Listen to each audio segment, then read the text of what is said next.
Mega hero Ram Charan, Kiara Advani కాంబినేషన్లో తెరకెక్కిన cinema game changer.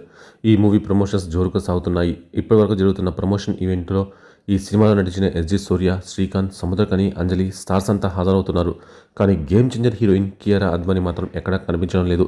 సినిమాలో సెకండ్ హీరోయిన్గా నటించిన అంజలి దాదాపు అన్ని ప్రమోషన్స్లో రెగ్యులర్గా పాల్గొంటుంది. కానీ కియారా అద్వానీ మాత్రం ఒక్క టీజర్ లాంచ్ ఈవెంట్లో తప్ప ఎక్కడా కనిపించింది లేదు.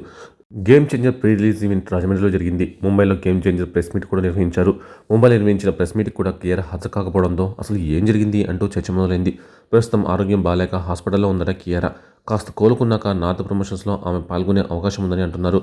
బాలీవుడ్లో కొన్ని మీడియాలో కియారా హాస్పిటల్లో ఉందంటూ ప్రచారం చేయడంతో కియారా మేనేజర్ ఈ విషయంలో స్పందించినట్టు తెలుస్తోంది. కియారాకు ఏమీ కాలేదని, హాస్పిటల్లో అడ్మిట్ కాలేదని చెప్పినట్టు సమాచారం. ఆమె విశ్రాంతి లేకుండా పనిచేయడం వల్ల కొద్దిగా విశ్రాంతి తీసుకోమని వైద్యులు చెప్పినట్టు సమాచారం. దీనివల్లే కియారా ప్రమోషన్స్కి హాజరు కాలేదని అంటున్నారు.